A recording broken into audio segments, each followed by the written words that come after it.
In this video, we're going to be looking at the 5 question answers for week 1 on Tuesday in term 3.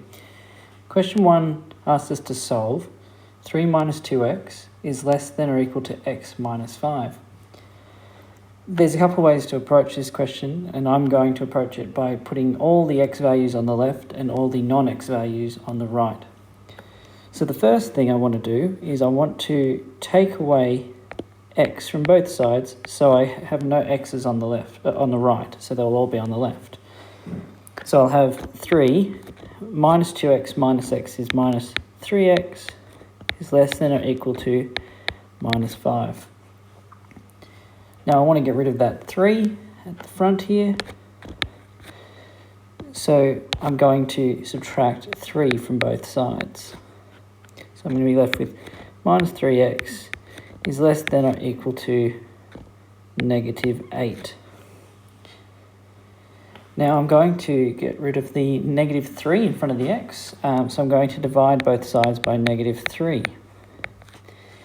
Because I'm dividing by a negative, I need to then flip the sign in order to keep it working properly.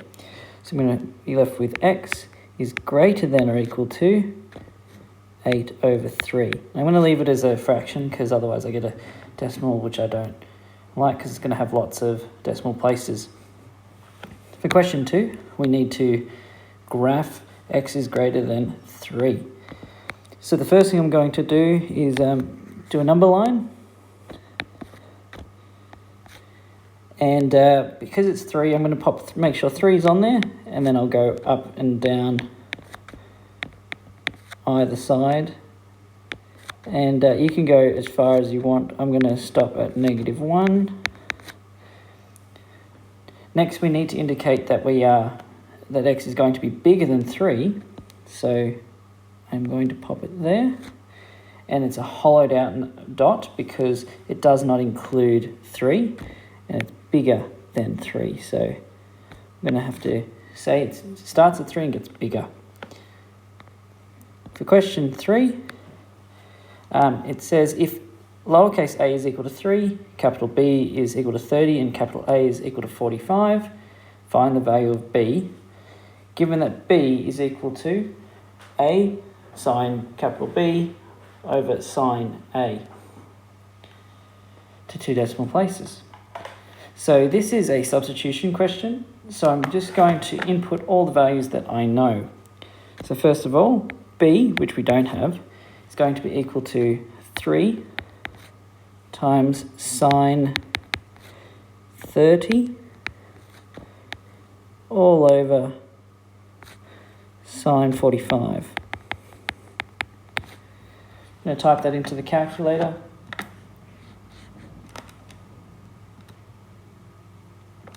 I'd encourage you to do the same to make sure you get the right answer.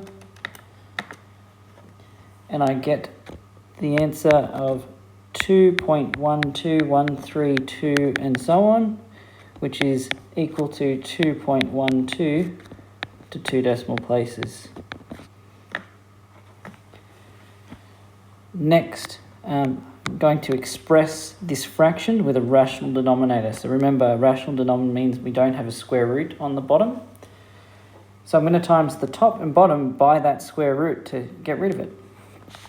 Remember, I have to do it to the top because whatever I do to the top of a fraction, I have to do to the bottom. So I'm going to rewrite it first. 10 root 2 plus 7 all over root 11. And I'm going to times by root 11 over root 11. So I'm going to simplify the top and the bottom. With the top, I'm just going to start off simple by adding in some brackets.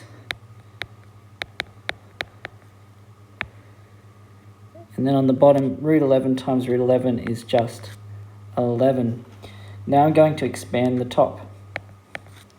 I will say that this question will probably be worth 2 marks in a test. I would have gotten 1 mark already for doing this. And then by expanding this, I'll probably get the 2nd mark. So I'm going to do that now. So first of all, we've got root 11 times 10 root 2. So the 10 will just stay the same. And root 2 times root 11 is root 22. Then the next, we've got root 11 times positive 7. So that's going to be 7 times root 11. And I'll finish off by making sure I rewrite the denominator. We can't simplify root 22 or root 11, so we'll stop there. Now question 5. This is preempting a topic that's going to come up later in the term when we're working with two equations at the same time. We are asked to find matching solutions for y equals 3x plus 28 and y equals x plus 12. We're going to look at this in more detail later, like I say, but I want to look at it now. First of all, we could just guess numbers for x and see if we'll get the same y value, because that's what we need. We need, for matching solutions, we need our x's to be the same and our y's to be the same. Now, there's a pretty sneaky thing to do, and that is, well, if one equation is equal to y, say this one, and this equation is equal to y, then they're equal to each other because they're both equal to y. So I can rewrite them as this. 3x plus 28 is equal to x plus 12. And we know that's equal to y, so I'll just make that point over here. But that doesn't matter so much at the moment. We just want to know what x is equal to. So I'm going to solve like normal.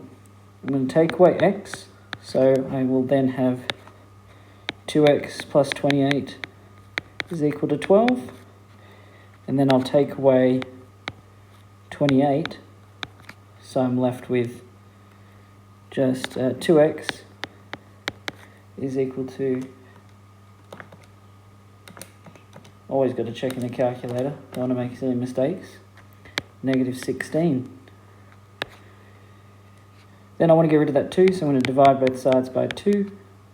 So my answer for x is going to be negative 8. So what I've done is I've identified what my x value is, which is the same for both. Now I want to check to see what my y value is. So I can put this x here, or I can put this x here, and I should get the same answer. I'm going to do it both times just to make sure I'm really right. So I'm going to write here when x is equal to negative 8. So for the first equation, which I'm going to label 1, the second one's 2. So for 1, y is equal to 3 lots of negative 8. I write brackets, so when I type it in the calculator, I don't make any mistakes. And when I do that,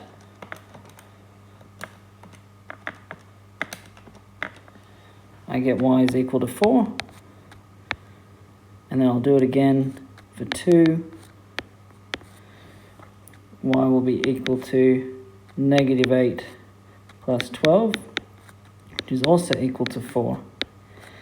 So I have my two answers. So I might write at the end just to neaten it all up. 3 dots, which means therefore the matching solution is x is negative 8 and y is equal to 4. Now that question's a bit more complicated, but hopefully you're able to follow along, and we'll try some more of that later in the term. Thanks.